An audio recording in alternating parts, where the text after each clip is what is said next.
Apocalipsis capítulo 1,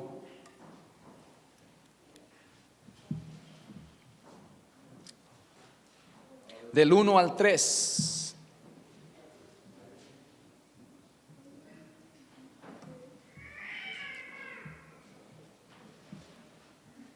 La palabra del Señor lee así en el nombre del Padre, del Hijo y del Espíritu Santo. La revelación de Jesucristo que Dios le dio para manifestar a sus siervos las cosas que deben suceder pronto, y la declaró enviándola por medio de su ángel a su siervo Juan, que ha dado testimonio de la palabra de Dios y del testimonio de Jesucristo y de todas las cosas que ha visto.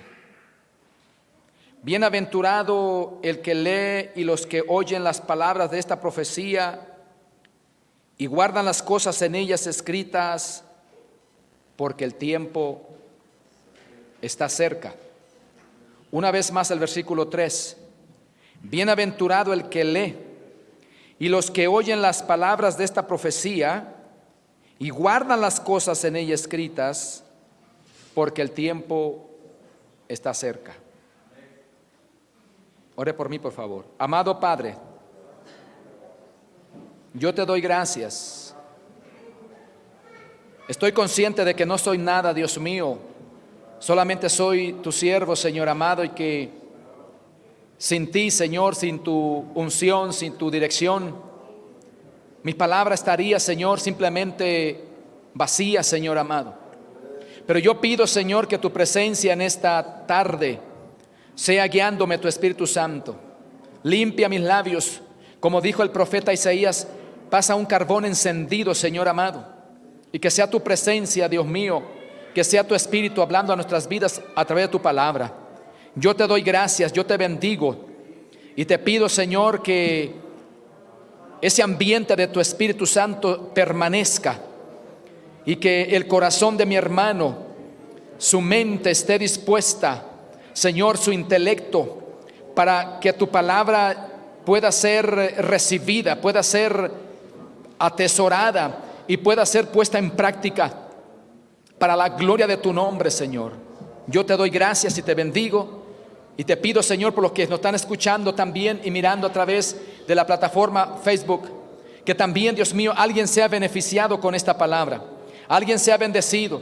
No pretendemos ser, Dios mío, especialistas en escatología ni nada por el estilo. Simplemente, Señor, queremos exponer tu palabra con sencillez, con humildad, Dios mío. Y queremos hacerlo, Señor, para que alguien sea bendecido, para que alguien sea ministrado, para que alguien sea restaurado, para que tu palabra llegue a su mente, llegue a su corazón. En el nombre de Jesús. Amén y amén y amén. Siéntese, por favor.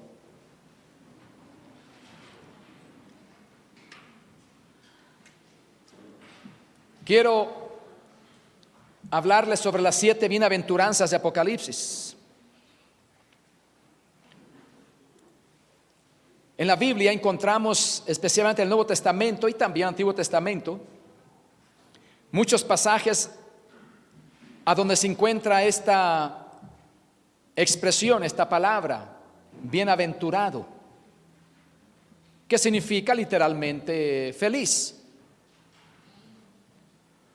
o bendecido. La palabra en inglés es blessed o bendecido. Israel, la nación de Dios, cuando fue llamada por Dios y en sus últimos en los últimos momentos de la vida de Moisés como caudillo de Israel. En Deuteronomio miramos que Dios le da a Israel unas leyes, o le recuerda más bien a Israel de las leyes que Dios le había dado en el monte Sinaí. Y les pone a ellos y les dice: ustedes tienen aquí el mal y tienen aquí el bien, escogeos por cuál ustedes van a tomar. En otras palabras, que Israel tenía la decisión en sus manos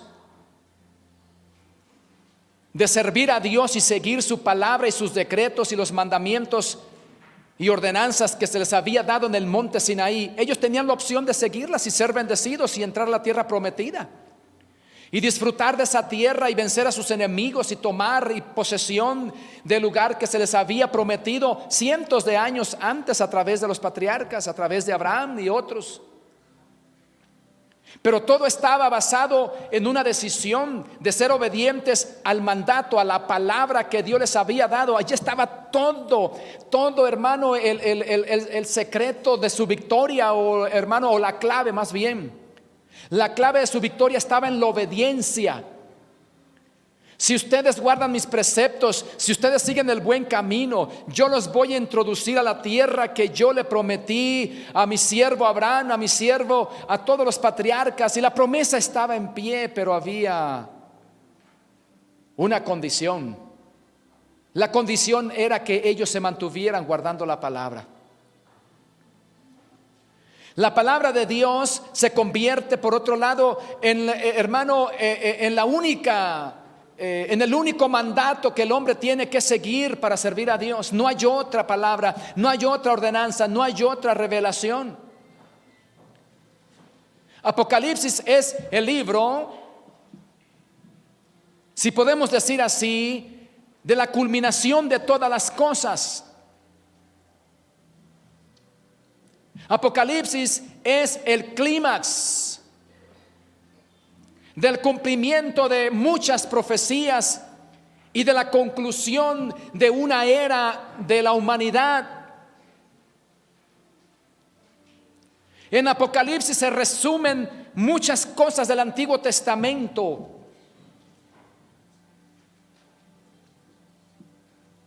Apocalipsis es el libro que revela eventos que no están en muchos libros, por eso que su nombre mismo, Apocalipsis, o apocalipsis del griego,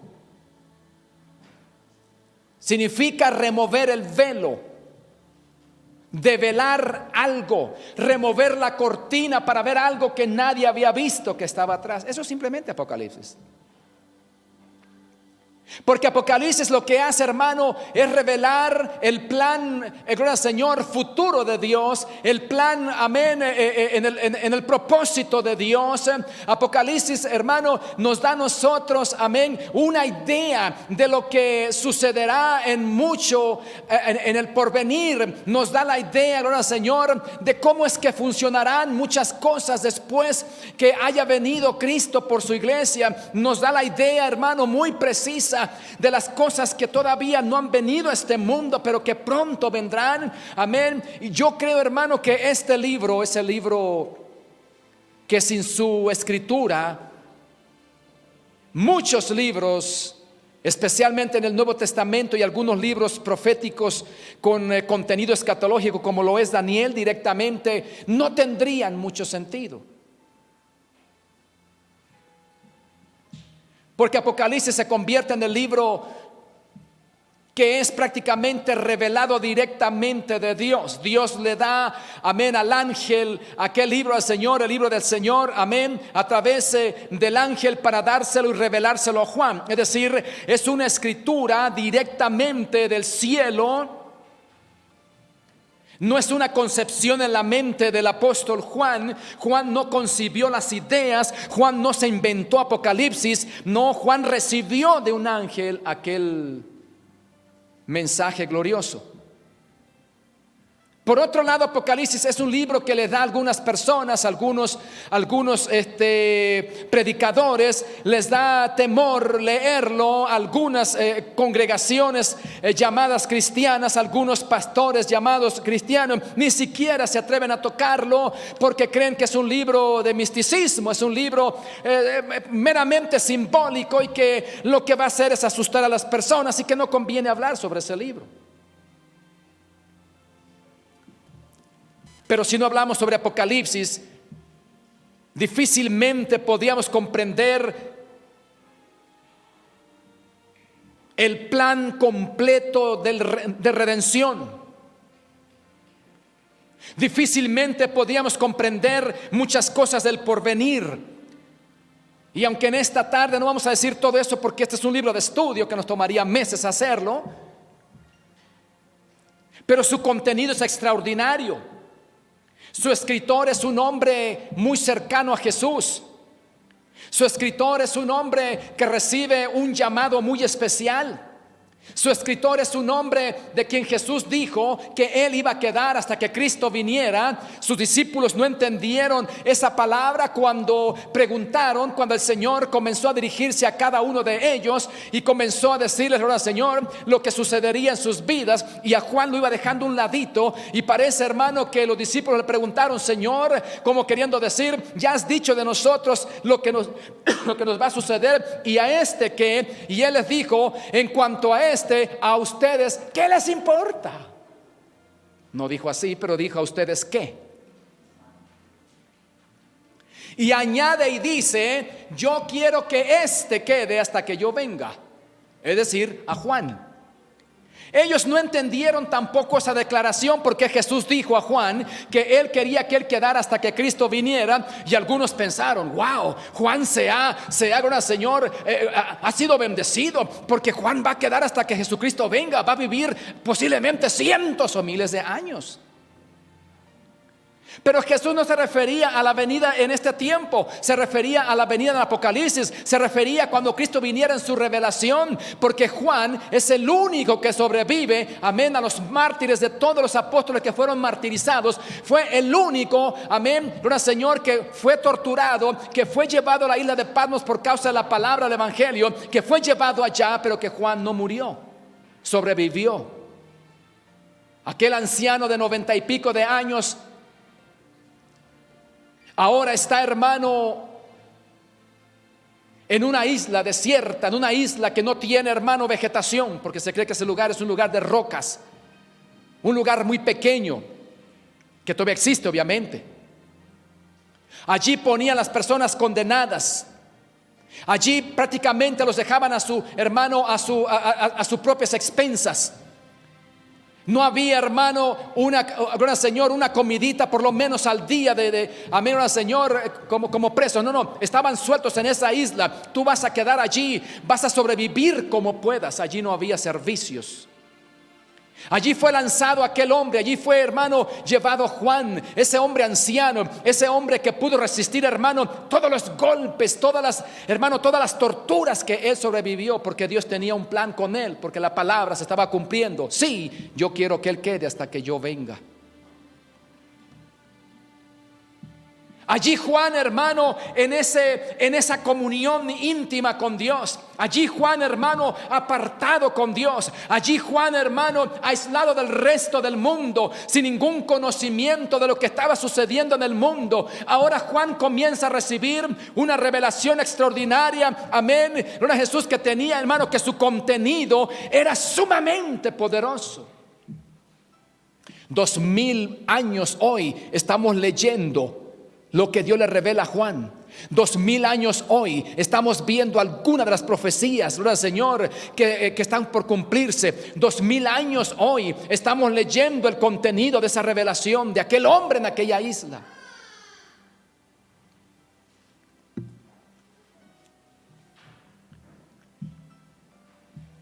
La revelación de Jesucristo que Dios le dio para manifestar a sus siervos, o para manifestar a sus siervos las cosas que deben suceder pronto. La palabra pronto en este contexto tiene una connotación diferente. La palabra pronto aquí no significa que eran de corto tiempo, significa que sucederán en un momento inesperado. Cuando leemos la Biblia, cuando leemos las páginas sagradas de este libro, fácilmente podemos confundirnos. Y aquellos que leen la Biblia de una manera literal, sin buscar su contenido, sin leer, amén, sin interpretarla hermenéuticamente, gloria al Señor, y leer su contexto, pueden confundirse y decir, pero pronto, ¿qué era pronto? Si ya han pasado 2000 años y no ha sucedido nada. La palabra pronto, en este contexto, no significaba que sucedería en 2 o 3 días después de Juan, o 2 o 3 años, o 4, 5, 100 años. Significa que sucedería en un momento rápido.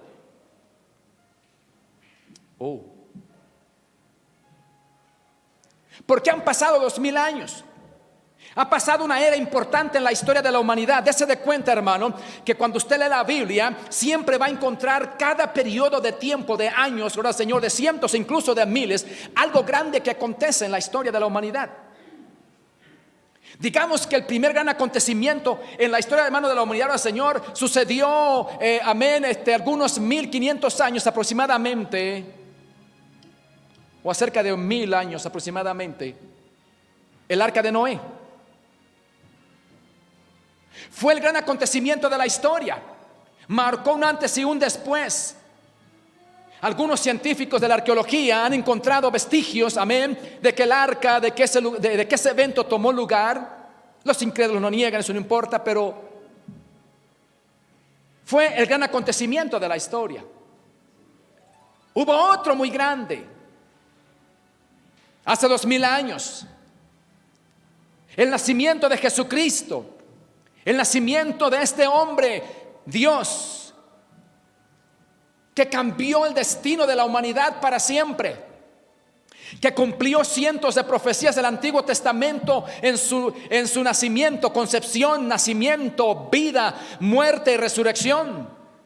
Este hombre que marcó el planeta, la humanidad para siempre. Este hombre que nos trajo un beneficio extraordinario al darse en la cruz por nuestros pecados. Este personaje extraordinario que cuando moría en la cruz, aquellos que habían creído en su sacrificio, amén, sacrificios que se celebraban a través de, hermano, del cordero, del animalito, aquel sacrificio que era una sombra de lo que sería el Señor Jesucristo. Aquellos que creyeron, amén, en el Mesías o en el sacrificio de Jesucristo futuro para ellos, cuando Cristo muere en la cruz del Calvario, su sacrificio les es efectivo a ellos. Ellos son beneficiados por la muerte de Cristo, aun cuando ellos no vivieron los tiempos de Cristo, aun cuando ellos, amén, no presenciaron, ni siquiera lo hicieron después de que Cristo muriera, aun cuando ellos, hermanos, no estaban presentes. La muerte de Cristo, su sacrificio, amén, tuvo una eficacia retroactiva, lo que quiere decir que todos los que creyeron en Él antes de su muerte, su beneficio lo recibieron a través de la muerte de Jesús. Esto significa entonces que su sacrificio es tan poderoso que afectó no solamente, hermano, amén, al mundo, a las personas en el futuro después de Él, pero afectó positivamente a todos los que creyeron en Él antes de que Él muriera. Qué precioso. Verso 2. Que ha dado testimonio de la palabra de Dios y del testimonio de Jesucristo, de todas las cosas que ha visto. Juan es uno de los apóstoles más privilegiados, porque Juan fue el que estuvo más cerca, no solamente de Jesús. La Biblia dice, hermano, que Juan se recostaba al pecho de Jesús cuando él estaba enseñando, predicando, porque enseñaba sentado. Y Juan recibía, hermano, amén, aquella voz extraordinaria y apacible y linda de Jesús cuando él enseñaba. Juan, por otro lado, es el hombre que presenta a Jesús de una manera extraordinaria y maravillosa. Se le llama el teólogo, porque Juan revela a Jesús de una manera diferente, como lo hace Mateo, como lo hace Marcos, como lo hace Lucas. Ellos lo presentan a una nación. Mateo presenta a Jesús como el Hijo de Dios y trata de presentar ahora, Señor, esas pruebas genealógicas para probarle a los judíos que él era Jesús. Marcos a los romanos, un hombre militar, y Lucas a los inteligentes, intelectuales, a los griegos. Pero Juan escribe a toda la iglesia. Juan escribe, hermano, a Jesús de una manera universal, ahora Jesús, y en sus versículos primeros dice: en el principio era el verbo, y el verbo era con Dios, y estaba en el principio con Dios. Todas las cosas por él fueron hechas. Está presentando a Jesús teológicamente, gloria al Señor. Así que Juan es el hombre más apropiado para entender y para, gloria al Señor, recibir esta revelación, porque el versículo 2 dice muy claramente que Juan ha dado testimonio de las palabras, de la palabra de Dios y del testimonio de Jesucristo. ¿Por qué? Porque él conocía a Jesucristo personalmente. Pero no solamente eso, hermano. El mismo versículo 2 al final dice: y de todas las cosas que ha visto, porque Juan estuvo presente en todas las cosas que sucedieron. Juan fue el único que estuvo presente en la cruz juntamente con María, la mamá de Jesús. A Juan fue el que se le dijo: hijo, he ahí tu mamá. Y a María: mamá, he ahí tu hijo. Es decir, encárgate de mi mamá, por favor, Juan. Juan se encargó de María después que el Señor murió. Juan es el hombre que recibe esa revelación gloriosa. Ahora, hermano, está aquí un anciano en la isla de Patmos, y Dios escoge a este varón, gloria al Señor, para revelarle una palabra gloriosa. Pero el versículo 3, hermano, quiero enfocarme porque voy a mencionar otras 6 bienaventuranzas en este libro. Dice: bienaventurado el que lee y los que oyen las palabras de esta profecía y guardan las cosas en ella escritas, porque el tiempo está cerca. Bienaventurados, 3 veces feliz el que lee y los que oyen las palabras de esta profecía, porque el tiempo está cerca. Pero ¿cuál profecía? El 40% aproximadamente de la Biblia contiene profecía, porque la Biblia en su contenido es profética. La Biblia del Señor, su contenido es profético. Desde el Antiguo Testamento, de Génesis, Éxodo, Levítico, Número, Deuteronomio, todo, hermano, los libros tienen contenido profético en un nivel diferente, pero tienen contenido profético. Entonces toda la Biblia es profética en realidad. Así que yo entiendo, hermano, que el apóstol Juan está recibiendo esta bienaventuranza. Aquellos que leen las palabras de esta profecía, no solamente se refiere al libro de Apocalipsis, que es el libro, amén, principal, que es la culminación, que es la cúspide del cumplimiento de muchas cosas, pero también el resto de la Biblia, que es profecía.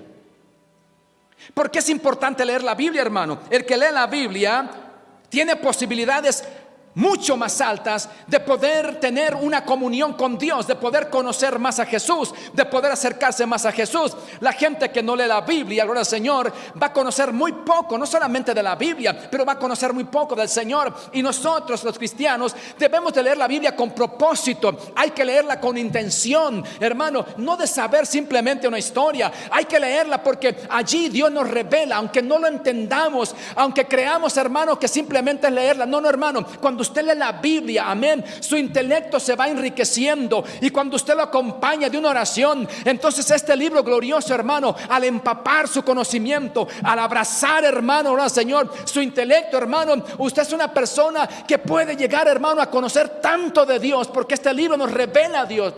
Este libro nos revela, hermano, cómo nosotros podemos agradar a Dios. Así que el leer la Biblia con propósito, amén, nos convierte en bienaventurados. Bienaventurado el que lee y los que oyen.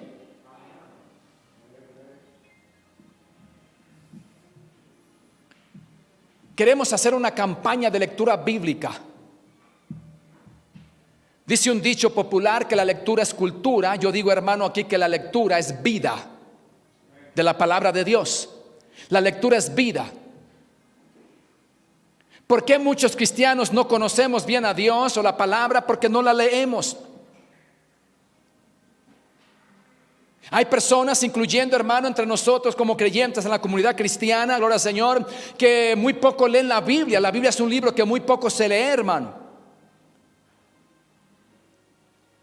La Biblia es un libro que, hermano, se ha vuelto muy común. Y gracias a Dios, hermano, amén, por ser un libro muy común, gloria a Jesús. Pero al ser un libro muy común, no lo hace ordinario. ¿Por qué? Porque la Biblia no es un libro ordinario. No es un libro, gracias al Señor, como una novela barata. No, la Biblia es un libro extraordinario, aunque sea muy común. Aunque tengamos 5 en la casa, aunque lo encuentre en su tableta, aunque lo encuentre en cualquier sitio. La Biblia es común, pero no es ordinaria. Es el libro extraordinario de Dios. Es el libro donde la gente han encontrado, hermano, las revelaciones más gloriosas, especialmente aquellos que con intención buscan a Dios, especialmente aquellos que con propósito quieren saber algo de Dios. Pero los que no quieren saber nada de Dios encontrarán, hermano, en ella tropiezo, porque la Biblia se convierte en tropiezo, se convierte en confusión.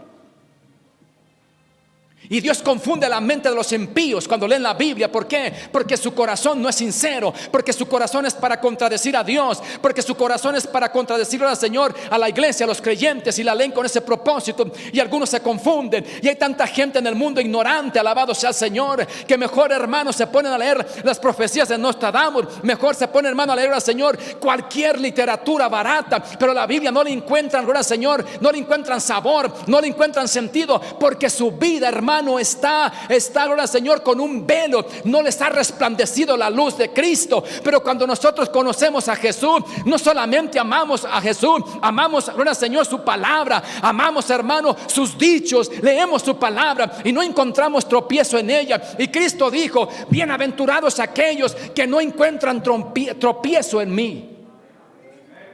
Bienaventurados aquellos que no encuentran tropiezo en la palabra del Señor. Bienaventurados aquellos, gloria al Señor, amén, que no encuentran confusión en la Biblia, porque la Biblia no es un libro de confusión, aunque puede confundir a los que no son sinceros con la palabra. Bienaventurado el que lee.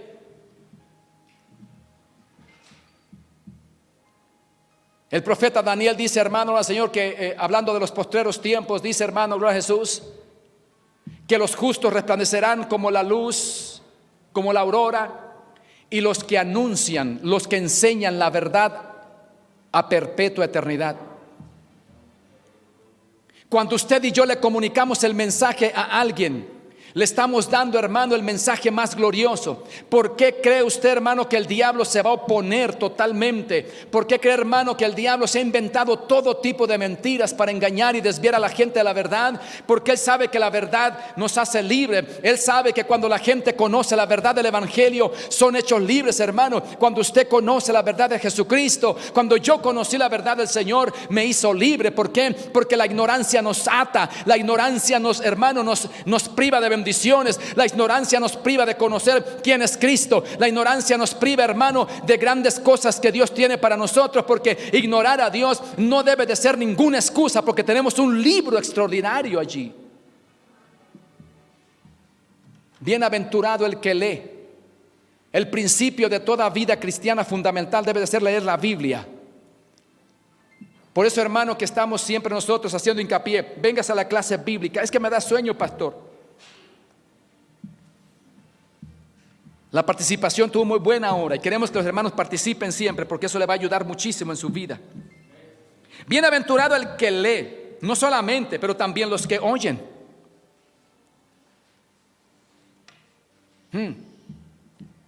Bienaventurado el que lee y los que oyen. ¿Por qué? La Biblia dice que la fe viene ¿por qué? Por el oír. Y el oír la palabra de Dios no es cualquier cosa. Hay gente que oye cosas que no debe de oír. Ya estoy arruinando el mensaje. Pastor, se está desviando. Pastor, ya va por el lado equivocado. Bienaventurado el que lee y los que oyen. Y aquí oír no es simplemente, hermano, escuchar. No es escuchar mi voz por estos autoparlantes o por estas bocinas. No, no. La palabra oír es poner atención.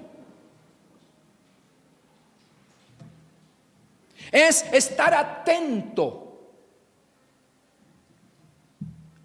Cuando usted lee los siguientes capítulos, se da cuenta que el apóstol Juan, especialmente en los siguientes 3 capítulos, Juan está siempre diciendo: y oí. ¿Han escuchado ustedes eso? Y oí una voz del cielo que hablaba conmigo.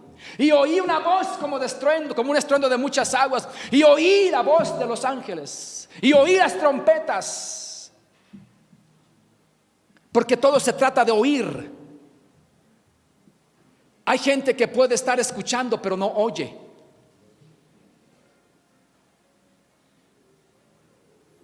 Hay personas que pueden, gracias Señor, hermano, tener, gracias Señor, oídos hermano, oídos que están, que pasen de un lado a otro. Bienaventurado el que lee y los que oyen.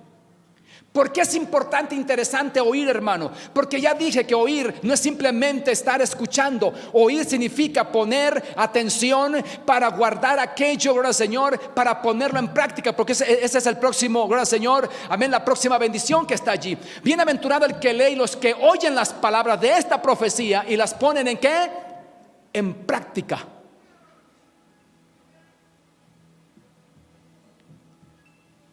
Mire, hermano, una de las cosas que hermanos cuesta a todos los seres humanos, a todos hermano, a todos los que predicamos, a todos, que más nos cuesta es poner en práctica lo que nosotros enseñamos y predicamos.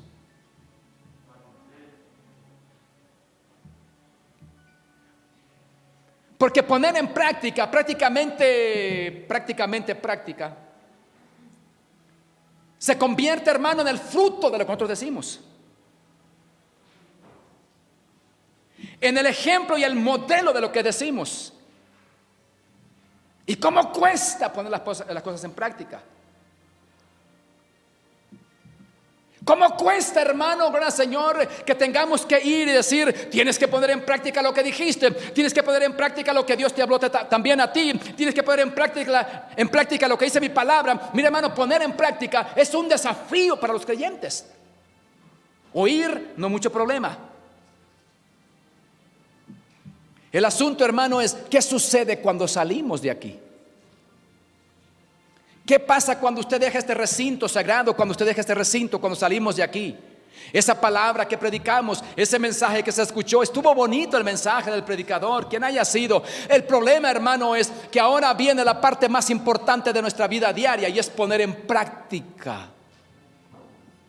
Mira, hermano, la combinación de tres frases importantes. En el versículo 3, allí encierra toda nuestra vida. Bienaventurado, 3 veces feliz el que lee. Usted puede ser un lector o puede ser un oidor. Cuando usted le toca enseñar, cuando le toca leer la Biblia en su casa o en la iglesia o en el grupo, lo que sea, amén, y usted lee, usted es bienaventurado. Y el que oye también es bienaventurado. Pero al final incluye a los dos, tanto el que lee como el que oye, tienen que poner en práctica lo que han leído y han oído. Bienaventurado el que lee y los que oyen las palabras de esta profecía y guardan las cosas en ellas escritas. ¿Qué significa guardar, hermano? Significa hacer todo aquello que la Biblia nos pide que hagamos. La vida nuestra, hermano, está compuesta de una serie de exigencias aparentemente, pero yo creo, hermano, que deben de ser simplemente frutos de nuestra vida. ¿Por qué cuesta mucho, hermano, hacer, amén, y poner en práctica esta palabra? ¿Sabe por qué cuesta mucho, hermano? Porque nosotros no hemos entregado algunas áreas de nuestra vida, no hemos entregado algunas pasiones de nuestra vida, no hemos entregado, hermano, algunos anhelos y deseos que no pueden ser agradables a lo mejor a nuestra vida. No hemos entregado aquellas áreas de debilidad a Dios en nuestra vida y por eso luchamos continuamente, porque no las hemos entregado. Le hemos dicho a Dios, quítamelas, Señor. Y dice, Señor, yo no te las voy a quitar. Tú entrégamelas.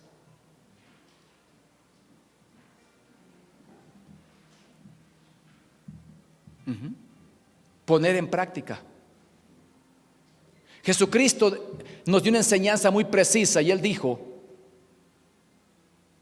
que todo aquel que escucha la palabra y la pone en práctica, le compararé. ¿Se acuerdan? Al hombre que edificó su casa sobre la roca. que fundó su casa sobre la roca, hermano, y vinieron ríos, amén, y soplaron vientos, amén, y vino una tempestad grandísima y dieron en ímpetu contra aquella casa, pero la casa no cayó porque estaba fundada sobre la roca. ¿Qué significa? Que aquel que había edificado su casa, había escuchado la palabra. Déjeme decirle, hermano, que edificar nuestra casa, alabado sea el Señor, amén, debe de ser exclusivamente sobre las verdades bíblicas, sobre esos fundamentos bíblicos. Cuando hacemos decisiones en Dios, las podemos hacer correctamente. Cuando tomamos decisiones en la vida, hermano, hagámosla orando y leyendo la palabra, y usted verá, hermano, amén, que tendremos menos fracasos, menos desilusiones. Déjeme decirle que a veces los seres humanos o los creyentes, hermano, ahora Señor, a veces fallamos y algo nos sale mal. ¿Sabe por qué? Porque no consultamos al Señor, porque creemos, amén, que podemos hacerlo porque tenemos capacidad y sabiduría y tenemos los recursos para hacerlo. No importa cuántos recursos tengamos para hacer algo, hermano, siempre hay que consultar a Dios y hay que ir a la palabra, amén, para que aquello que edifiquemos sea sobre la roca firme.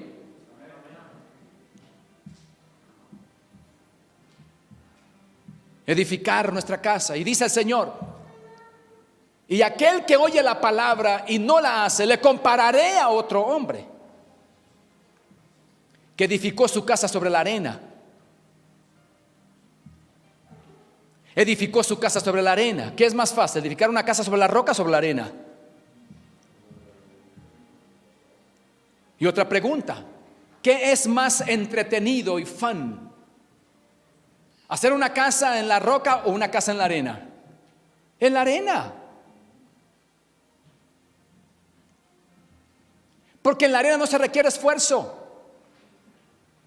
En la arena no se requiere, hermano, trabajo. En la arena no se requiere ni siquiera tiempo. No se requiere, hermano, sacrificio. La arena es fácil, no hay obstáculos. Se hace en un cortito tiempo porque nosotros somos a veces muy, hermano, muy exigentes. Queremos las cosas ya. Queremos que Dios nos conteste ya. Y estamos en una continua demanda. Señor, ¿cuándo? Y ya lo quiero. Y ya, por favor. ¿Y qué pasó, Señor? Ya no te voy a pedir porque ya sé que tú sabes. No, hermano. A veces tenemos una actitud, gloria al Señor. ¿Por qué? Porque no hemos reconocido, hermano, que a veces pedimos cosas que no están en el propósito de Dios. Porque queremos edificar rápidamente. Porque queremos que todo resulte rápido. Somos, hermanos, a veces, ahora, Señor, somos como la era del microondas de 20 segundos y ya está listo. ¿A quién le gusta esperar? ¿A quién le gusta indagar? ¿A quién le gusta escudriñar? A todos nos gusta rápido. Si tú vas rápido a un lugar, ahora Señor, y estás en una urgencia y quieres llegar ahí, estás tarde, ahora Señor, amén, y estás haciendo algo, como que aquello, hermano, que vas a hacer se toma todo el tiempo del mundo. No, es que tú estás muy rápido. Te paras en un sitio y ves que la luz que antes duraba 1 minuto, hoy se tardó 5 minutos. No. No son 5 minutos, tú estás desesperado. Porque todo lo queremos rápido. La Biblia es un manual que nos va enseñando cómo hacer las cosas bien. La Biblia es, hermano, nuestro guía. La Biblia es el mapa. La Biblia, ahora Señor, es el mapa que nos guía. Generalmente a veces no queremos usar la Biblia como una guía porque, amén, nos va a pedir cosas o nos va a llevar por donde nosotros no queremos. Estamos como el que tiene el mapa del GPS. Por favor, doble a la derecha. Y usted dice: no, pero aquí es más cercano. Y el mapa dice: vete por la derecha. No, y presidente es una dama. Otros ahí enojados. Y si con la hermana que tengo en la casa ya hay otra aquí mandándome. Dale por la derecha, recalculando a la derecha. No, es que por aquí más cerca. Vete por allí porque el GPS sabe mejor que tú. La Biblia es nuestro mejor guía, hermano. La Biblia es nuestro mejor manual. Le pregunto a usted: ¿a cuánto les gusta aquí? ¿A cuántos son aquí pacientes? Porque yo no lo soy en esa área, hermanos. Cuando usted compra un aparato electrónico hermano, y le dan un manual así como una Biblia, así de grandote. ¿Cuántos aquí lo leen por lo menos unas 2, 3 páginas antes de instalar lo que van a instalar? Por favor, levante su mano, por favor. La hermana es muy paciente, ella lo lee. Es la única que lee el manual. Si yo compro un televisor, gloria al Señor, compro una computadora, hermano, que requiere tantas cosas, tantos settings, ¿verdad? Que hay que hacerle, a menos cualquier otro aparato, hermano, complicado, gloria al Señor. Sabe, hermano, que a mí no sé, gloria al Señor, leer ese manual, hermano, que tiene sentido, por algo lo hicieron. Lo hicieron porque ese aparato va a funcionar mejor y va a salir mucho mejor y lo voy a poder operar mejor si yo leo el manual. Pero yo estoy desesperado y yo quiero que comience a funcionar ya, y lo abro, lo enciendo y le pongo los series y le pongo la fecha y le pongo al Señor la hora y le pongo, hermano, al Señor todo lo que quiero que salga allí. Pero luego resulta, al Señor, que comienza a lanzar unas pantallitas, ¡pum! Warning, aviso, aviso, algo le falta. Porque siempre estamos deprisa. Nos gusta edificar ¿sobre qué, hermano? ¿Sobre qué? Sobre la arena. Queremos que la persona cambie un día para otro. Bueno, hay gente, hermano, que pasan años y nunca cambian. Pero deje que Dios haga las cosas. ¿Por qué no cambia este? Déjelo. Siga leyendo el manual, siga leyendo la palabra, siga leyendo, porque Dios lo va a cambiar. Porque Dios lo va a cambiar al Señor. Pida asistencia técnica al cielo, al Señor. Como cuando yo instalo la computadora que no sé, entonces, hermano, me conecto ahora, Señor, por email, amén, ahora Jesús, y pido ayuda técnica allá al centro, allá a la central, y me dirigen para cómo hacerlo. Así mismo, hermano, cuando usted ve que el manual usted lo ha leído y parece que no funciona y no cambia fulano y no pasa esto, vamos entonces, hermano, a consultar, aleluya, al técnico del cielo, porque Él conoce perfectamente cada situación.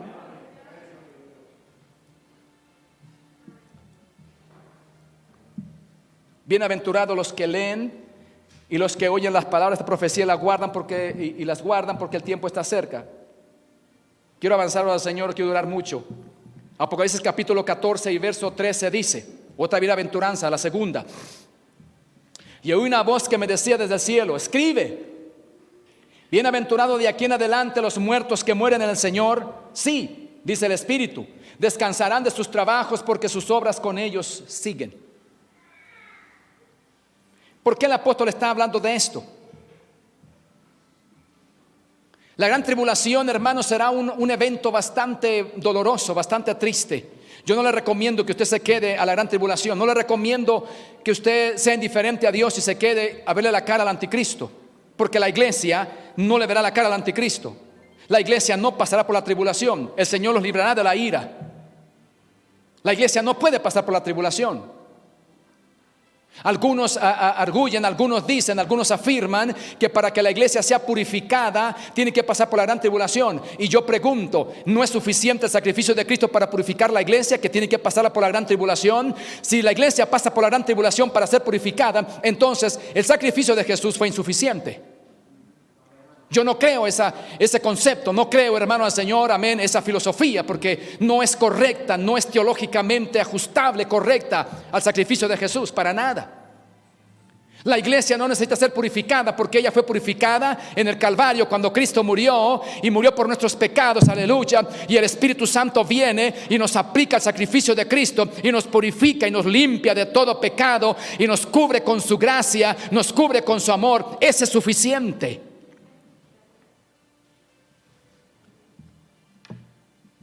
En esa época de gran tribulación habrá muchas personas que van a entrar a la gran tribulación.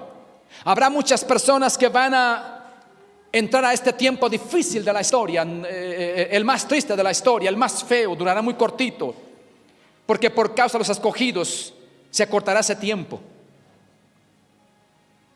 Y habrá personas, hermanos, que estarán allí, creyentes o personas que escucharon el evangelio pero nunca tomaron decisión, nunca les importó. Algo otros les simpatizaba el evangelio, solo les gustaba, porque hay gente que les simpatiza el evangelio pero solamente no pasan de allí. Les simpatiza pero nunca se deciden. Personas que pasaron años y les hablaron de Jesús pero todo el tiempo ignoraron. Creyentes tibios van a pasar la gran tribulación, y allí, hermano, gloria al Señor, lo mejor para ellos será morir en ese tiempo. ¿Por qué? Bienaventurado el que muera en este tiempo de gran tribulación. ¿Por qué? Porque los tiempos que iban a venir serían muy difíciles. Porque al morir la gran tribulación, hermano, automáticamente pasa a la presencia de Dios, ¿ok? Y no sufrirán la muerte segunda, es decir, la muerte eterna. Escuche, hermano, el versículo, es importante para entenderlo. Y oí una voz en medio del cielo que decía del cielo: escribe, o sea, el ángel, bienaventurado de aquí en adelante los muertos que mueren en el Señor. Sí, dice el Espíritu, descansarán de sus trabajos porque sus obras con ellos siguen. Son personas que van a sobrevivir esta época difícil. Inclusive, hermano, muchos creyentes van a predicar, especialmente el pueblo hebreo. Ellos van a predicar la gran tribulación. Es un tema obviamente más profundo. Van a aparecer personas allá. Pero ¿sabe qué, hermano? Dice que sus obras con ellos siguen. El fruto de su trabajo con ellos siguen. Todo lo que usted hace aquí en la tierra, independientemente del texto aquí o de lo que acontecerá en ese tiempo, todo lo que usted hace aquí va a ser recompensado en el cielo, porque sus obras van a ser reflejadas en el cielo. En el cielo hay una balanza para pesar nuestras obras como creyentes. Los cristianos todos pasaremos por esa balanza, por ese juicio que se llama el tribunal de Cristo. En ese tribunal nuestras obras van a ser pesadas, porque, hermano, aunque nosotros muramos y nuestra memoria quede para siempre en el olvido por la gente, hay algo que nunca se le va a olvidar a Dios. Todo lo bueno que hayamos hecho será, ahora, Señor, amén, recompensado, y también lo malo que hagamos no será recompensado. Pastor, ¿cómo está eso? ¿Cómo es que la Biblia dice, amén, que en el tribunal de Cristo se van a juzgar los creyentes por lo bueno y lo malo? ¿Acaso no lo malo lleva a la gente al infierno? La palabra malo en el contexto bíblico, ahora, Señor, no significa malos de pecado, significa, ahora, Señor, aquello deficiente que los creyentes hicieron a pesar de que se salvaron. ¿Ya me entendió? Eso dice la Biblia, que daremos cuenta delante del Señor. El tribunal de Cristo no es para condenación, es para recompensa de las obras. El juicio del gran trono blanco, Apocalipsis capítulo 20, sí es para condenación de todos los impíos. Así que le pregunto a usted, ¿dónde quiere usted aparecer? ¿En el tribunal de Cristo o en el gran trono blanco? ¿En cuál de los dos? En el tribunal de Cristo, porque ese va a ser para recompensa de buenas obras, o para darnos una regañada por ser creyentes tan pobrecitos. Bienaventurado, la próxima bienaventuranza, Apocalipsis capítulo 16 y verso 15. Yo vengo como ladrón. Escuche, hermano, esta es una alerta ahora, Señor, también para la iglesia, porque el Señor nunca ha dejado de alertarnos. Yo vengo como ladrón. Bienaventurado el que vela y guarda sus vestiduras, no sea que ande desnudo y vean su vergüenza. La tercera bienaventuranza de las 7 que hay en Apocalipsis. Yo vengo pronto, o yo vengo como ladrón. ¿El ladrón avisa cuando viene? ¿Alguien aquí, un ladrón, le ha llamado y le ha dicho, por favor, señor Pedro González? Ay, hermano, ¿le han robado a usted ya, verdad que sí? No le han robado. No, ok. Por favor, mira, mañana a las 5:30 de la mañana, así a las 5:30 AM, está alerta, por favor, y llama a la policía porque voy a llegar a robar tu carro. No. El ladrón planea, amén, gloria al Señor, exactamente cuando el hermano más distraído o el hermano menos enfocado esté en eso. Él va a llegar en el momento clave para él. Ahora, Cristo no significa, hermano, que sea un ladrón. Significa que vendrá como ladrón. No es ladrón, vendrá como ladrón. Así como el ladrón llega sin avisar, Cristo vendrá sin avisar. Pero aquí, hermano, el asunto está: bienaventurado el que vela y guarda sus vestiduras. Bienaventurado el que vela y guarda sus vestiduras. ¿Qué hacen las compañías que tienen mucho valor en sus empresas y en sus locales? Ellos emplean security guards, porque tienen, hermano, allí cosas de valor. Y tienen 24 horas, 24/7, tienen 24/7, hermano, guardias vigilando su edificio. Están despiertos, cuidado que se duerma uno, lo botan. Y el versículo está diciendo, hermano, aquí: bienaventurado al Señor los que vela. Bienaventurado el que vela y guarda sus vestiduras, gloria al Señor, no para que no ande, o no sea que ande desnudo y vean su vergüenza. ¿Cuáles vestiduras? Las vestiduras de santidad que Dios nos ha dado. Guarde, hermano, ora al Señor con mucho celo su salvación. Guarde, hermano, lo que Dios le ha dado a gran precio, su salvación. No la descuide. Usted es bienaventurado. Esa es la tercera bienaventuranza. Ora al Señor. Vamos con la cuarta bienaventuranza. Dije que no iba a estar mucho tiempo en esto. Apocalipsis capítulo 19 y verso 9. Dice, y el ángel me dijo, escuche, y el ángel me dijo, porque la iglesia aquí, esta bienaventuranza es para los que van para el cielo. Y el ángel me dijo, escribe. Esto lo dijo Juan. Bienaventurados los que son llamados a la cena de las bodas del Cordero. Y me dijo, estas son palabras verdaderas de Dios. ¿Qué significa este versículo? Significa que no toda la gente van a ir a la cena de las bodas del Cordero. No todas las personas van a entrar a la cena de las bodas del Cordero. Por eso dice el versículo, bienaventurados los que son llamados. Bienaventurados los que son, los que estén presentes. Bienaventurados los que puedan estar en las bodas. Este versículo está declarando que no todos entonces van a estar en las bodas. De acuerdo, hermano, al contexto bíblico y de acuerdo al estudio de escatología, la Biblia nos enseña a nosotros que la iglesia estará en 7 años de bodas con el Señor. ¿Cuántos años? 7 años de boda, porque eso era incluso, y obviamente, hermano, estos 7 años tienen que ser literales. ¿Por qué? Porque los 7 años arriba en el cielo van a ser 7 años de tribulación en la tierra, que es incluso, hermano, los 7 años se convierte en la última semana de Daniel. ¿Se acuerda la semana 70?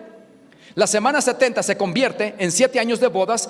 En la semana 70 para Daniel, el Señor, la profecía de Daniel, y el cumplimiento de Dios en el trato con Israel en la última relación de Dios con Israel en la gran tribulación.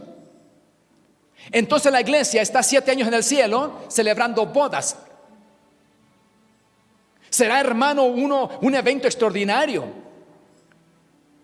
Yo, hermano, he tratado de imaginarme el cielo en mi mente infantil, ahora, Señor, amén, porque yo no conozco el cielo. Sé que hay un cielo, sé que hay un lugar, amén, un sitio maravilloso, hermano, con unas calles lindísimas de oro. Al lado, hermano, hay ahora, Señor, unos pequeños riachuelos de aguas cristalinas, hermano, preciosísimas, que se ve el fondo, con unos peces lindísimos, inteligentes, que alaban a Dios, con unas flores, hermano, lindísimas que usted nunca ha visto, gloria al Señor, con unos palacios de puro oro, hermano, alabado sea el Señor, y unas murallas, unos muros de puros cristales, hermano, de marfil, de lo mejor, hermano, gloria al Señor, que usted pueda pensar. Así pienso que es el cielo.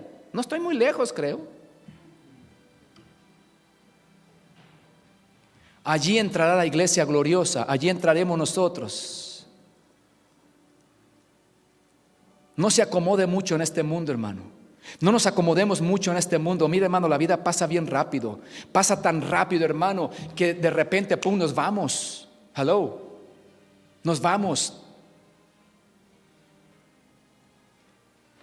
Esos 7 años de boda, vamos a ser llamados, ¿para qué? Para la cena del Cordero. Qué precioso. En la cuarta. ¿Qué dice la quinta? Gloria al Señor. La quinta bienaventuranza, Apocalipsis capítulo 20 y verso 6. Oh, qué lindo, hermano, al Señor, porque cada bienaventuranza es una bendición que se nos da y es un castigo del que se nos libra. Cada bienaventuranza es una bendición que se añade para nosotros y un castigo que se nos libra, del cual se nos libra. ¿Ok? Y en esta bienaventuranza, hermano, se nos libra de algo terrible. La bienaventuranza 5 o quinta. Bienaventurado y santo el que tiene parte. Escuche, hermano, por favor, es importante para la iglesia. Bienaventurado y santo el que tiene parte en la primera resurrección. ¿Cuál es esa? Es la que la iglesia va a disfrutar. Los creyentes que hayamos o hayan muerto van a levantarse con los que estén vivos, transformados. Esa es la primera resurrección. Y dice que los que participen de esta primera resurrección serán bienaventurados y santos. ¿Por qué, hermano? Porque la segunda muerte no tiene poder sobre estos. ¿Por qué? Porque no están aquí, se fueron con el Señor en el arrebatamiento. Sino que serán sacerdotes de Dios y de Cristo y reinarán con Él 1000 años. ¿Cuántas bendiciones hay, hermanos, futuras para nosotros? Pero pastor, no hay ni una presente. Hay muchas presentes, bendiciones presentes. Solo que nos cuesta tomarlas, hermano. Nos cuesta agarrarlas porque requiere esfuerzo. ¿Cuál fue la primera? Bienaventurado, ¿qué? El que lee y los que oyen. Esas son bendiciones ahorita. Son bendiciones de ahora. La gente se queja a veces, pastor, es que todas son del futuro. Cuando me muera. No, señores. Hoy hay bendiciones para nosotros. Solo que a veces, hermano, la carne nos impide. La negligencia nos impide disfrutar de ellas. Porque no leemos la palabra, porque la gente no se compromete con Dios. Entonces, dice, hermano, el Señor, que la segunda muerte, ¿cuál es la segunda muerte? La que van a experimentar todas las personas que hayan muerto sin Cristo. ¿Cuántas muertes hay? Bueno, bíblicamente hay varias muertes. Por ejemplo, si vamos, otro hermano, nos metemos a la Biblia, vamos a encontrar que por lo menos hay 4 muertes. ¿Ok? Por lo menos 4 muertes en la Biblia. Vamos a ver la primera. La Biblia dice que cuando usted y yo estábamos sin Cristo, estábamos ¿qué? Muertos en nuestros delitos y pecados, porque estábamos sin Cristo, estábamos muertos, sin vida espiritual. Éramos seres humanos caminando, por supuesto, con vida que Dios nos dio, pero no teníamos la vida de Cristo. Éramos pecadores, nos deleitábamos del pecado, pecábamos con placer, nos gustaba, ahora Señor, hacer las cosas con placer, el pecado nos satisfacía y por eso, amén, estábamos muertos. Eso se llama muerte espiritual. Entonces, es la primera muerte. El mundo que no conoce a Cristo está muerto en sus delitos y pecados. Eso se llama muerte espiritual. La segunda muerte, ¿cuál es la segunda muerte? La segunda muerte es la muerte física.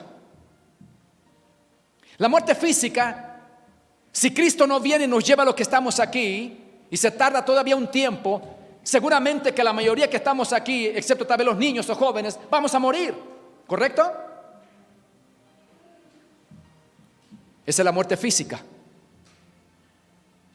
Y luego, y la segunda, y luego la muerte eterna. Son 3, no son 4. La muerte eterna, que es, hermano, separación para siempre de Dios, porque la palabra muerte significa literalmente separar. Separar a algo. Cuando un muchacho, cuando alguien de la casa se va y papá y mamá están enojadísimos, y el muchacho se va, oración rebelde, ¿qué le dice papá o mamá en un momento de arranque, aunque no lo diga de todo corazón, pero lo dice? Estás muerto para nosotros. ¿Por qué le dice eso? Porque el muchacho decidió apartarse con rebeldía, ¿ve? El apartarse, ¿qué le iba a papá y mamá a decir? Estás muerto, aunque no esté muerto, ¿correcto? Porque la muerte significa separación.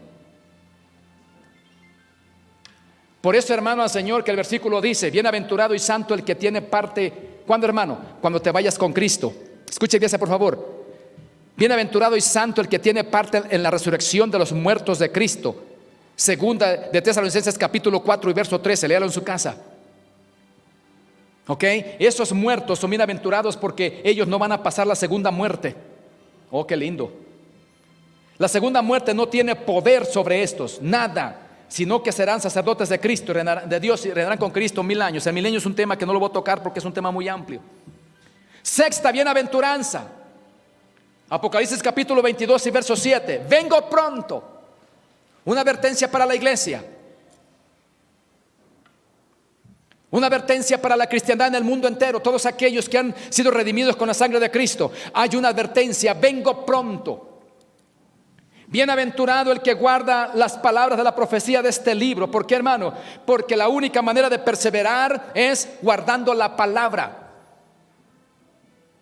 No se puede ir al cielo, gloria al Señor, si no hay una comunicación, si usted no conoce verdaderamente a Jesús. Yo no puedo tener un concepto vago de Jesús y decir que voy al cielo. Tengo que conocer a Jesús bien, porque Él es el camino. Y si yo no conozco el camino, no podré caminar por Él. Cristo es la única revelación que nos lleva, amén, el único camino que nos lleva al cielo. Amén. Cristo es, gloria al Señor, bibliocéntrico. Es el mensaje céntrico nuestro. Por eso, hermano, leer la Biblia es conocer a Jesús. La Biblia no es un libro terapéutico, no es un libro simplemente para decir, bueno, yo creo que la Biblia tiene, ahora Señor, y yo voy al cielo. Última bienaventuranza. No estoy prácticamente escribiendo, hermano, cada una de ellas porque me tomaría mucho tiempo.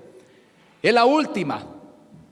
Ya en el último capítulo y casi en los últimos versículos, estoy viendo los últimos, pero a la mitad del capítulo, el capítulo 22 y verso 14 dice: bienaventurados los que lavan sus ropas. Escuche, hermano. Bienaventurados los que lavan sus ropas para tener derecho al árbol de la vida y para entrar por las puertas en la ciudad. Oh, qué lindo. En el huerto del Edén había un árbol que era el árbol de la vida.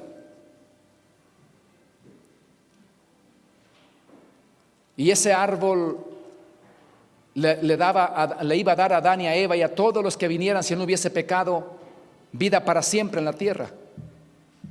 Escuche, hermano, porque en el huerto no solamente estaba el árbol de la ciencia bien y del mal, había un árbol de la vida. ¿Cuántos árboles había en el huerto? ¿Cuántos árboles había en el huerto? Había cientos de árboles que daban frutas para que ellos comieran. Pero en particular había dos árboles importantes, ¿correcto? El árbol de la ciencia del bien y del mal, que representaba, hermano, una prueba de amor y de obediencia para su Dios, y representaba poner a prueba su libre albedrío y su decisión de servirle o no servirle. Y el árbol número 2, que era, hermano, el árbol de la vida, del cual comerían ellos para vivir. En el capítulo 3 y verso 22 la Biblia dice, hermano, que Dios tuvo que poner un ángel a la entrada del huerto, porque si Adán o Eva o los dos entraban al huerto y comían del árbol de la vida que Dios les había dado anteriormente, ellos vivirían para siempre. Y la pregunta es, ¿por qué Dios entonces no les permitió para que vivieran para siempre? Bueno, el asunto que iban a vivir para siempre, pero en un estado de pecado y de miseria. Y dice el versículo, ahora Señor, especialmente así el versículo 22. Ahora pues, escuche, ahora pues el hombre es como uno de nosotros, sabiendo el bien y el mal. Y dice y añade a la mitad del versículo: ahora que no entre y alargue también su mano y coma del árbol de la vida y viva para siempre. Lo que significa que el hombre podía vivir en miseria y en pecado, en una enfermedad que nunca iba a terminar. El sufrimiento iba a ser para siempre. ¿Por qué? Porque comieron el árbol de la vida. En el cielo hay un árbol, el árbol de la vida. En el cielo el otro árbol no está. En el cielo solo hay un árbol de la vida.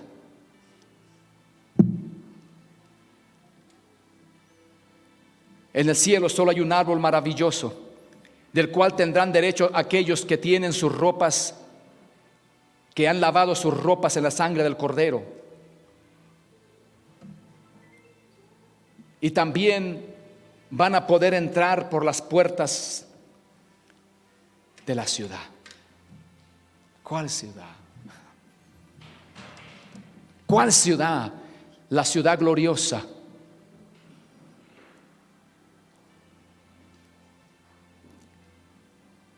Quiero combinar diciéndole esto maravilloso para que usted lo lleve a su casa. Al final de todos los acontecimientos que tomarán lugar en el Apocalipsis, al final, cuando haya sucedido el rapto, cuando haya pasado la tribulación y la gran tribulación, cuando haya pasado la guerra de Armagedón, que es la gran guerra, hermano, cuando Cristo venga con la iglesia y los poderes mundiales apunten sus armas para pelear contra Jesús, y dice la Biblia, pelearán contra el Cordero los vencerá. Cuando Cristo establezca en esa venida que venga el Señor con la iglesia del cielo y con sus santos millares, Él establecerá un reino en la tierra por 1000 años. 1000 años Cristo vivirá en la tierra, Después, hermano, al final de los 1000 años, Satanás va a levantar a toda la gente que sobrevivieron el milenio, la tribulación, y entraron al milenio y vivieron y reinaron, gloria al Señor, en la tierra, y Cristo los gobernó, porque la iglesia va a gobernar en la tierra. Dice la Biblia que Dios nos hará reyes y sacerdotes con Cristo y reinaremos con Él en la tierra, ¿correcto? 1000 años. Usted y yo, si somos fieles, gobernaremos con Cristo. Usted será posiblemente un alcalde, será, hermano, un gobernante, será, hermano, gloria al Señor, alguien. Y eso dice la Biblia, no estoy inventándomelo yo. Y usted, hermano del Señor, va a gobernar sobre otras personas, sobre aquellos, amén, gloria al Señor, que se quedaron en la tierra, que pasaron la tribulación, pero que sobrevivieron, gloria al Señor, la guerra, sobrevivieron todo, y ellos entrarán a la tierra, al milenio, y la iglesia gobernará sobre ellos. Después de los 1000 años, amén, Satanás será suelto de su prisión, de acuerdo a Apocalipsis, gloria al Señor, será suelto y saldrá otra vez, hermano, a engañar, gloria al Señor, amén, a los millones de personas que habrá sobre la tierra, porque seguramente la gente se multiplicará todavía en el rapto, perdón, en el milenio. La iglesia no, pero la gente que queda aquí se van a multiplicar, habrá muchas personas, y el diablo saldrá y los engañará y los tornará otra vez contra Cristo, y se levantarán al Señor poderes militares muy grandes, y habrá la segunda, al Señor, un segundo, hermano, contingencia militar superpoderosa, respaldada por Rusia, que es la última guerra final, al final de los 1000 años, que se llama la guerra de Gog y Magog.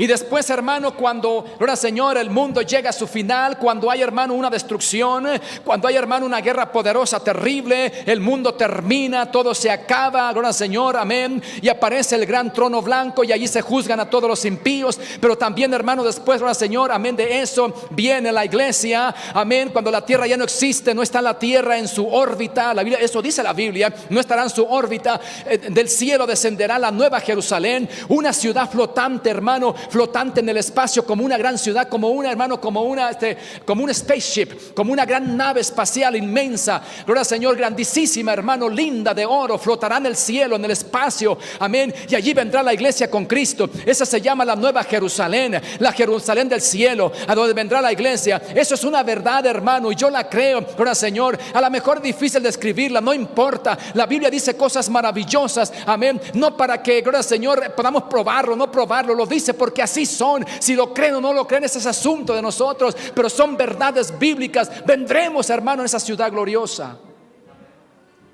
una ciudad flotante con calles de oro.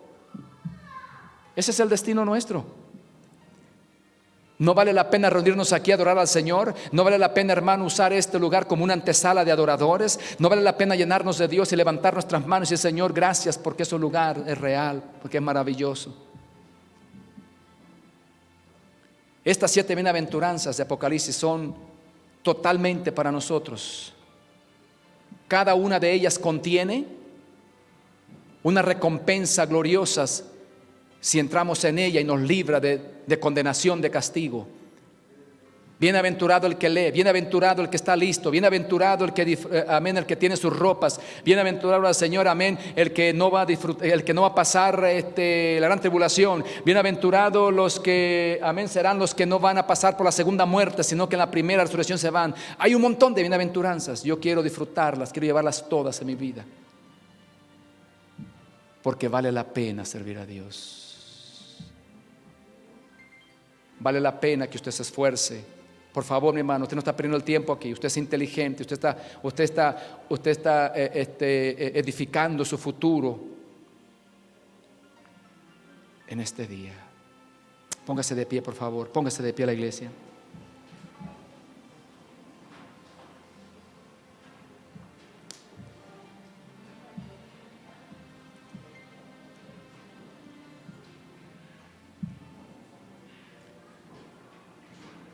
Nadie estamos deseando morirnos para irnos al cielo todavía. Pero déjame decirte, hermano, que nosotros mantenemos todos en nuestro corazón ese concepto claro de que la vida nuestra no va a ser aquí para siempre. Yo estoy consciente de eso. ¿Cuántos están conscientes de eso?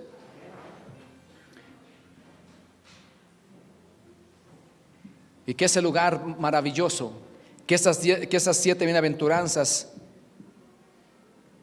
puedan ser para mí, para usted. Padre, gracias. Cierre sus ojos, por favor. Yo te bendigo y te alabo en esta en esta tarde. Yo te pido, Señor amado, por aquellos que nos están mirando en Facebook, Señor amado. Te pido que bendigas alguna vida, alguna persona, alguien que está en necesidad, Dios mío, que se pueda percibir, que pueda entender que tu palabra es verdad, que no es un libro de mitología, que no es un libro